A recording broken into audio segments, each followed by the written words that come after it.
Hey y'all, thank you for joining me for part two of story time, where I was telling you guys about how one of my students thought that I had a stud wife at home. And I left off in that video um, talking about the significance of the diamond.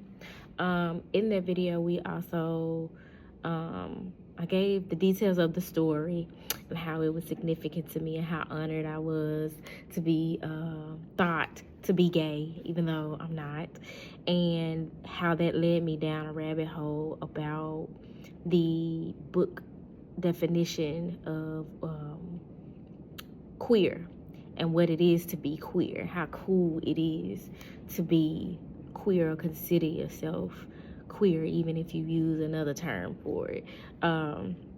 And also how it's relative to Richard Rudd's Gene Keys, specifically Gene Key 55, which are these like DNA activations that target specific traits within us that have been blocked and need to be unlocked and aligned with, so to speak. So Gene Key 55 talks about freedom, sovereignty, and is relative to the metamorphosis of the dragonfly, or what's considered the dragonfly codes. And so I talked about the metamorphosis like process of the dragonfly, and also how important it is that we regulate our nervous system. And then that led me into some kind of mental exploration of how pertinent the diamond is and how many people don't consider diamonds crystals, but all gemstones are crystals and diamonds are gemstones. It's a crystal. It has metaphysical properties the same as any other crystal. And so I left off there because I didn't have time, and I promised y'all a part two, so here we are.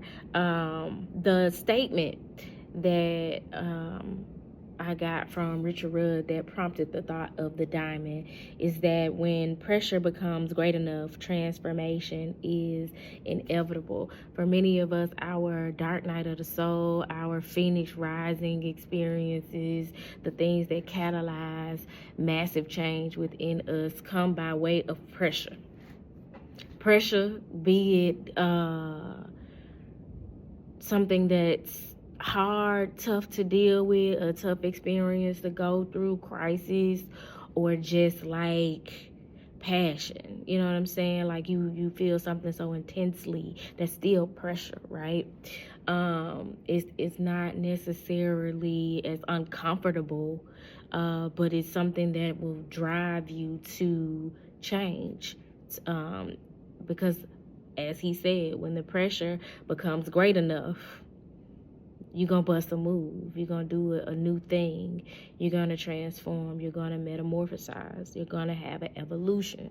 That is why boycotting brings change. That is why protesting brings change. That is why different ways that we apply pressure bring change to our lives, systems, and whatnot. And so that prompted me to think about the diamond, because the diamond's metamorphosis process is one of a piece of coal being pressurized into something of more value, which is the diamond.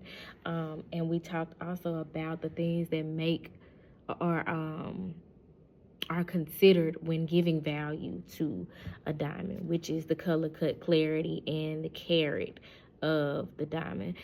So I have explored a few times in my Book of Stones, book by Robert Simmons, the metaphysical properties of the diamond. But I wanted to share that with you all. And so the key words associated with the diamond are intensity, radiance, and sovereignty. And that is so in alignment with Gene Key 55, because that's exactly what that gene key is unlocking within your DNA that has been blocked in some way. That sovereignty, that ability to stand sure-footed and confident in your queerness, what makes you different, what makes you unique. And so I'm going to share with you some of the metaphysical properties of the diamond. It's much more in the book, and I didn't want to read all that, so I just kind of went through and pulled out, didacted some of the stuff that you may find more interesting or pertinent about the diamond. Is not just an adornment, but an actual crystal that helps metaphysically heal. So it invokes the inner king and or queen. We all have an inner king and queen in us as individuals who have masculine and feminine energy. Your inner king and queen are the archetypes that convey power, knowledge, and sovereignty. When you start operating as in your full power, when you start standing on business and drawing boundaries and having standards for yourself and vibing high and refusing to entertain low vibrational shit unless it benefits you in some way, to do so. And when you start doing your shadow work and protecting your peace, valuing your time and energy, and having a different standard of who and what you entertain, then that's you standing more in your king or queen archetype. When you're handling shit with a certain level of maturity, that's you being in your king or queen archetype. And also when you handle yourself as when you acknowledge and embody royalty, that you are royalty, that you are not a regular smuggler individual. You know what I'm saying? Like knowing your worth, knowing that you're worthy, knowing that you're deserving, and operating from that space. That is your royalty. But those archetypes of the king and queen convey power, knowledge. When you have, as they say, studied to show yourself approved, and you have a wealth of knowledge about particular things that you can share, because a king or a queen, that's a leader. And who you leading if you don't got shit to lead them with? You don't have no knowledge or wisdom to share. You know what I'm saying? Like, so that's important when in your king and queen archetype. And sovereignty. You are by no means a king or a queen if you do not live in sovereignty. If you don't value sovereignty, the freedom to make your own choices, the freedom to move how you want to move, and be your authentic queer self. So yeah, all of that is standing in your king and queen archetype. That is why the diamond is the most common crystal in the crown. It's the most common gemstone in a crown, and it's said to improve your third eye function and penetrate and enhance your pineal gland and your frontal lobe. And that's why the crown sits on the head, because it's near the brain. So it also increases psychic power and communication with the spirit realm. You best believe these people in power, these people in high positions, who have lots of diamonds and who wear crowns or possess crowns. Or why you think the Europeans were stealing all the royal artifacts and jewels and gems from Africa in Kemetic times and stuff like that? Like, wasn't it Queen Elizabeth who stole, or still has, I don't want to lie on that lady, but has in her possession, or had before she passed, different things from African royalty that they took. Because they know the power of it. They don't just want that shit because it's pretty and it's financially valuable. They know that the energy is potent. They know metaphysically what these things do. They count on you not knowing. They count on us not knowing, so that we don't tap in that way and find value in those things and therefore benefit from the power. But that's been going on for forever. But it says when it's also worn every day, diamonds can intensify one's ability to focus consciousness on manifesting one's goals and dreams. That made me think about, like, especially celebrities, the people who can afford diamonds and like high quality grades of diamonds, and how they're able to manifest these big projects and albums and movies and books and time after time, these big bodies of work. The diamonds metaphysically are helping them to do that. But we have to be mindful of the fact that diamonds, like clear quartz, are an amplifier. With diamonds, it's especially intensifying to the emotional body. So that's whether you in bliss or you are destitute. You know what I'm saying? You feel defeated.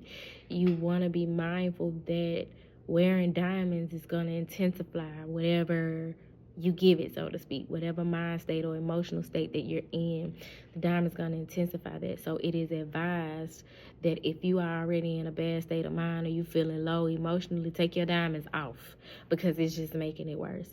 And we see that in celebrity culture as well. That's why they be on the internet crashing out. It makes sense, because the diamonds are going to take what they wearing this every day. You know, regular common folks, unless it's like your wedding ring or something, or your earrings, we ain't just wearing like our good shit, our good diamonds, if you got them, every day, all day. But it seems that celebrities wear their stuff all the time, and so it's important to know how that can affect you. In its natural shape, the diamond acts to strengthen and harmonize the energy moving through them. So when they're cut, when they're shaped differently, in these man-made shapes instead of the natural shape that it comes in, that affects how strong and harmonizing the energy within the diamond is. So it sounds like in our 3D reality, in this patriarchal system in the world, we give value to diamonds aesthetically based on the color, cut, and clarity, but in terms of metaphysics, the strength of the diamond is more potent when it's in its natural state and it's not touched, when it's not shaped and cut. You know what I'm saying? So that's something to consider, and that's pertinent to like how we are. For some of us, we are the most energetically, spiritually strong, the less societally conditioned and shaped we are. You know what I'm saying? Diamonds have the capacity to open all of the chakras. So if you're interested in working with all of the chakras and aligning the chakras, it's good to work with diamonds. Also, diamonds encourage one to perceive how trials and lessons can be put to positive use. That is your queerness, your trials, your lessons, your story, the unique details of your story from birth and before, your Akashic records, the things that you've experienced at every point in your life, childhood, adulthood, young adulthood, all of that comes to serve you and is a part of your unique narrative that you're meant to, no matter how bad, tragic, you're meant to use that for good somehow in the collective. And that is your queerness, because everybody's story is not the same. We like snowflakes out here. No two are designed the same and have the exact same pattern. Some of us, we come close. especially if you are on the twin flame journey, because that's your twin, that's your mirror. Most twins, like, they can be identical, but they still got something different about them, right? So it also, the diamond is believed to provide victory, courage, faithfulness, purity, and enhancement of love. And that is why historically diamonds are most used for engagement and wedding rings. The affirmation that comes with or aligns with this diamond energy is, I call forth clarity of vision, radiance of light, and sovereignty of self. Again, that's your queerness, your capacity to see things clearly, your capacity to shine your light with radiance and not dumb and dull yourself down and dim your light. And also knowing that you have the freedom to do that and exercising that freedom, opposed to leaning, depending on being codependent on other people and their external validation, approval, permission, none of that. So I hope that this encourages you all to be the diamond that you are, to own your queerness. And for those of you who are homophobic in any way, hopefully it allows you to, or prompts you to see yourself as more like our homosexual counterparts in this world, as different, and see the commonality, opposed to seeing that sexually they like something different than you like, and allowing that to be a point of contention or a reason to discriminate. Because I stand sure-footed on the fact that homosexuals are society's scapegoat. Society being an entity, the collective being an entity, like the homosexual collective is who we project our insecurities and ignorance on. That's who we bully when we not securing ourselves as a society, and it's fucked up. And I can stop saying we, because I don't do that. I used to. I have before. I've never been like extremely homophobic, but I have said some ignorant homophobic shit before. But when you know better, you do better. So hopefully the information that I have provided has helped you to see your queerness and have some compassion and understanding and tolerance for other people's queerness, be it heterosexual or homosexual, especially those of you, y'all get on my motherfucking nerves, you women who, you get your hair done by a gay man, you get your makeup done by a gay man, some of y'all get your nails done by a gay man, and your best friend a gay man, but then you hollering about if your child was gay, you whoop his ass. You don't want your child to be gay, and you calling gay men faggots and punks and shit behind their back.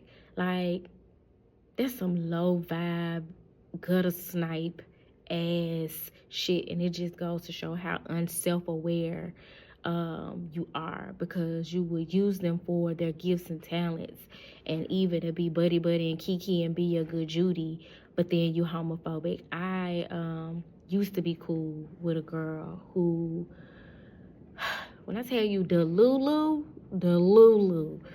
this girl was messing with a dude.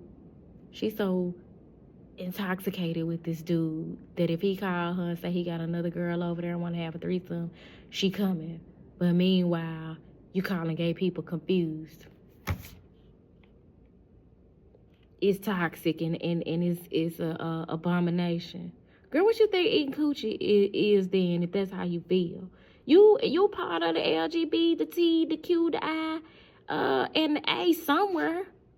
You might not be romantically interested in being with a woman. However, you're sexually interested, whether it's your pure interest or it's by way of you being a male identified woman who makes decisions based on it appeasing and appealing to a man, but whatever the case, you participate, sugar. Like, y'all, some of y'all, it's elevator really don't be going all the way to the top when it comes to self-awareness.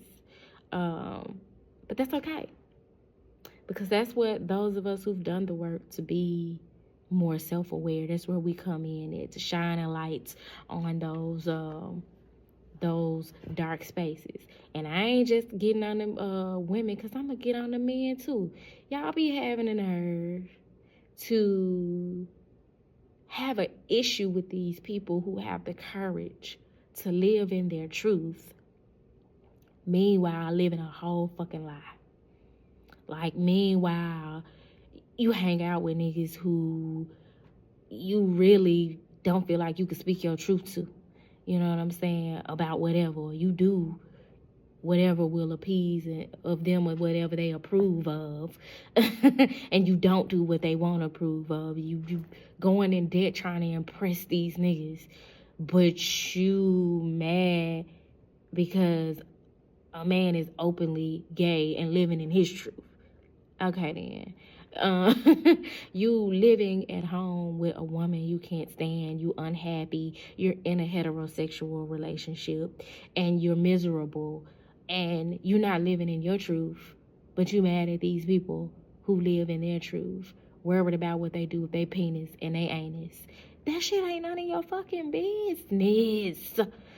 Anyway, I'm going to get off my soapbox, y'all. I hope the message found y'all well. If it did not find you well, I hope it leaves you well. I think I've made my point that I'm an ally. I'm honored to have been considered to be gay, even though that is not the case. I aspire to and will marry a man who is, and not, when I say marriage, I ain't talking specifically like legal marriage, like the getting the courts involved type shit, like, even though I'm pretty sure that would be part of it too, but I'm talking about a spiritual connection, coming into union with a divine masculine counterpart who has done the work to integrate his masculine and feminine energy, who treats me like a queen and I treat him like a king, and not just like performatively, but that's who we are. And we see that in each other, so we acknowledge that in each other. Like, that's the type of shit I'm on. All this other shit, y'all can have it. But I am offering a 10-week coaching program. It's called To Thine Own Self Be True. There's information on the community board should you be interested. I am starting a trial cohort in January, with the application closing at the end of November. And I am also offering a specific tarot spread for the new year to help give some understanding about what road is blocked and what road, what's blocking that road for you, so that you can enter into the new year with clarity about where you are and what you need to do to open up more opportunities along your journey. So that would be the Clear the Path reading. That information is on the community board as well. But yeah, until next time, y'all. Peace.